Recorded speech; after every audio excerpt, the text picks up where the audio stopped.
Creativity leads to thinking. Thinking provides knowledge. Knowledge makes you great. Doctor APJ Abdul Kalam की इन्हीं inspirational lines के साथ मैं अपना वीडियो स्टार्ट करती हूँ। मेरा नाम डॉक्टर गुलरुख कलीम ख़ान है और आज का मेरा टॉपिक है ANOVA test. ANOVA test means analysis of variance. इस वीडियो में अंत तक बने रहिए और ये आपके रिसर्चर के लिए ये वीडियो बहुत यूज़फुल होने वाला है, ख़ास तौर से एमएड स्टूडेंट्स के लिए, क्योंकि एनोवा टेस्ट हमेशा से एमएड स्टूडेंट्स के लिए थोड़ा सा समझने में टिपिकल रहा है और एक बार इजी लैंग्वेज में इस वीडियो के बाद आपको बहुत अच्छे से समझ में आ जाएगा। रिसर्च मेथड में डेटा एनालिसिस अलग अलग तरह के स्टैटिस्टिकल कॉन्सेप्ट को यूज़ करके किया जाता है और इनका यूज़ करके रिसर्चर को अपनी रिसर्च के एक्यूरेट रिजल्ट आसानी से मिल जाते हैं। इन्हीं स्टैटिस्टिकल कॉन्सेप्ट्स में से एक है एनोवा है, मीन्स एनालिसिस ऑफ वेरिएंस है। अब एनोवा को समझने से पहले इनिशियली स्टैटिस्टिक्स को थोड़ा शॉर्ट में समझते हैं। सिंपल लैंग्वेज में स्टैटिस्टिक्स का मीनिंग ऐसे साइंस से है जिससे न्यूमेरिक या संख्यात्मक तथ्यों को एनालाइज किया जाता है। जैसे अगर कोई रिजल्ट डिक्लेयर होता है तो उसको स्टैटिस्टिकली एनालाइज करके ओवरऑल ऐसे बताया जाता है कि फॉर एग्जांपल के 2000 स्टूडेंट्स में से 1200 पास आउट हुए, 500 फेल हुए और 300 को सप्लीमेंट्री आए। इस एग्जाम्पल से मोटे तौर पर ये तो समझ में आ ही गया होगा आप लोगों को कि स्टैटिस्टिक्स का रिलेशन ओनली न्यूमेरिक डेटा से होता है।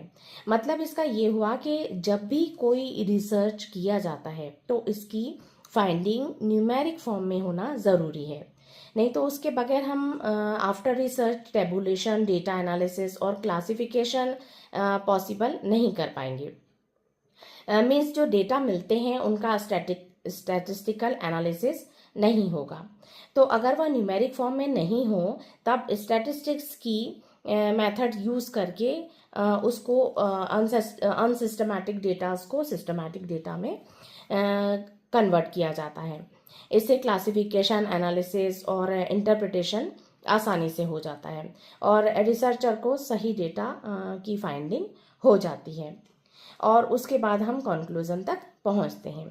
तो एनोवा टेस्ट जो है वो हमें इसी तरह से कैलकुलेशन करना, 3 ग्रुप्स को या 3 से ज़्यादा ग्रुप्स को कैलकुलेशन करना बहुत आसानी से बता देता है। आज मेरी वॉइस थोड़ी सी इम्बैलेंस्ड हो रही है क्योंकि मुझे कफ एंड कोल्ड है।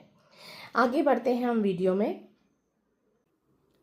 ANOVA test analysis of variance एक स्टैटिस्टिकल टेस्ट है जिसका उपयोग 3 या उससे अधिक ग्रुप्स के मीन को कंपेयर करने के लिए किया जाता है। इसका एम यह पता लगाना है कि जो ग्रुप्स के बीच में हम कंपेयर कर रहे हैं जिन ग्रुप्स को, तो उनके बीच में अंतर दिखाई दे रहा है तो वो रियलिस्टिक है, सिग्निफिकेंट है, या फिर वो रैंडम चांस के कारण हमें डिफरेंस दिखाई दे रहा है। तो एनोवा क्या जांचता है, अब आगे ये देखते हैं। एनोवा 2 प्रकार के वेरिएंस की तुलना करता है। बिटवीन ग्रुप वेरिएंस, समूहों के औसत मीन एक दूसरे से कितने अलग हैं, और विद इन ग्रुप वेरिएंस, प्रत्येक ग्रुप के अंदर का डेटा कितना फैला हुआ है। ये 2 तरह से हमें वेरिएंस को कंपेयर करने में हेल्प करता है। मतलब एनोवा का यूज़ हम 2 तरह से करते हैं। अब हमें एनोवा का यूज़ क्यों ज़रूरी है, तो मान लीजिए कि हमें 3 टीचिंग मेथड्स को कंपेयर करना है। तो यहाँ पर अगर हम 2 ग्रुप्स को कंपेयर करते हैं तब वहाँ हम टी टेस्ट लगाते हैं, जो कि मैं आगे के वीडियो में आपको क्लियर करूँगी। और जब 2 से ज़्यादा करते हैं तो वहाँ एनोवा टेस्ट लगाते हैं। जैसे इसको एक और उदाहरण से समझते हैं कि एक शिक्षक है, यह जानना चाहता है कि उसके क्लास के जो स्टूडेंट्स हैं उनके औसत अंक समान है या नहीं है। मतलब क्लास ABC है और उसके हमें अंक दिए हुए हैं और उस टीचर को ये जानना है कि वो उसके क्लास के बच्चों का मीन सेम है या अलग अलग है। तो यहाँ जब हम 2 से ज़्यादा को कंपेयर करते हैं तो हम एनोवा का यूज़ करते हैं। अब यहाँ पर जब हम इसका मीन निकालेंगे तो तीनों क्लासेस के जो मीन है वो हमें अलग अलग दिखाई दे रहे हैं। अब इसे और हम एग्जाम्पल से समझते हैं कि हमें एमएड में रिसर्च में कहाँ पर हम एनोवा का यूज़ कहाँ कहाँ कर सकते हैं। तो टीचिंग मेथड्स को एनोवा टेस्ट से हम एनालाइज कर सकते हैं, अगर 2 से ज़्यादा है तो। स्कूल टाइप्स और एरिया को हम कंपेयर कर सकते हैं, सोशियो इकोनॉमिक लेवल्स को हम कंपेयर कर सकते हैं, स्टूडेंट्स के एटीट्यूड और एप्टीट्यूड को हम कंपेयर कर सकते हैं। अगर हमारे पास 2 से ज़्यादा ग्रुप हैं तो हम एनोवा टेस्ट का यूज़ करेंगे। एनोवा टेस्ट के बाद जब हम हाइपोथेसिस को प्रूफ करते हैं तो अगर मीन इक्वल आता है तब तो हम नल हाइपोथेसिस होती है ये, और हम नल हाइपोथेसिस यूज़ करते हैं। लेकिन अगर मीन में एक भी ग्रुप का अगर मीन अलग होता है तो वहाँ पर हम अल्टरनेटिव हाइपोथेसिस का यूज़ करते हैं। तो इस तरह से हमारे 2 तरह की हाइपोथेसिस एनोवा में यूज़ होगी इजीली। इसके बाद हम यहाँ, चूँकि एनोवा को हम एफ टेस्ट कहते हैं, तो यहाँ पर हम एफ के मीन में अगर अंतर होगा, अगर एफ बड़ा होगा तो उसके मीन में अंतर होने की संभावना अधिक होती है। अगर एफ छोटा होगा तो मीन लगभग इक्वल आएगा। मतलब एनोवा में हमें एफ की वैल्यू निकालनी होती है जब हमारा रिसर्च कंप्लीट होता है। इसके बाद एनोवा के प्रकार 2 तरह के होते हैं, 1 वे एनोवा और 2 वे एनोवा। 1 वे एनोवा को अगर हम 3 अलग अलग मेथड्स को यूज़ कर रहे हैं और उनके परिणाम की उसके रिजल्ट को कंपेयर कर रहे हैं तो वहाँ 1 वे एनोवा लगता है।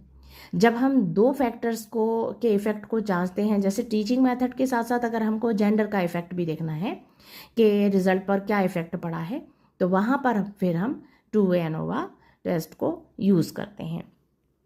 इसके बाद हम जनरल एग्जांपल समझते हैं कि अगर 3 दवाओं को कंपेयर करना है, अगर फर्टिलाइज़र्स को कंपेयर करना है, अगर स्कूल्स के अलग अलग स्कूल्स के औसत अंकों को कंपेयर करना है, या आजकल मार्केटिंग फील्ड में बहुत कंपटीशन हो गया है तो वहाँ भी कंपैरिजन होता है कि कौन सा प्रोडक्ट है वो किस तरह से ज़्यादा सेल हो रहा है।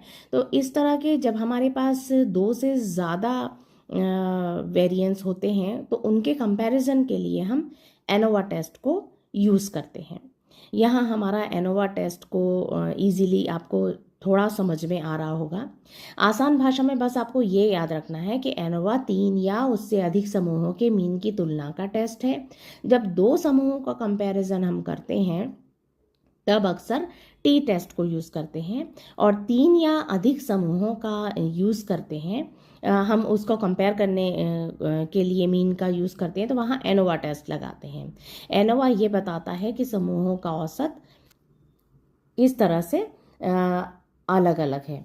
इसके बाद हम टाइप्स ऑफ एनोवा को एक लीनियर डायग्राम से समझते हैं। ये पैरामेट्रिक और नॉन पैरामेट्रिक है।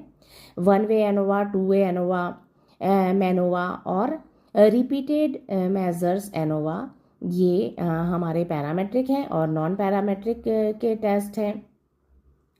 और नॉन पैरामेट्रिक में भी बहुत सारे टेस्ट हैं जो कि आगे हम 1 बाय 1 एक एक क्लास में इसको कंटिन्यू करेंगे।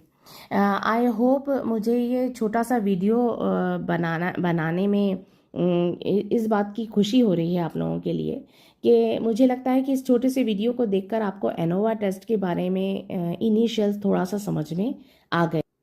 इस वीडियो के बाद मुझे आपको एनोवा टेस्ट को समझने में कहाँ प्रॉब्लम है मुझे कमेंट में ज़रूर बताइएगा, ताकि नेक्स्ट वीडियो में मैं उसे सॉल्व करने में आपकी हेल्प कर सकूं। इसी के साथ मैं अपना वीडियो एंड करती हूँ। आई होप आप लोग इसको अंडरस्टैंड कर पाए होंगे।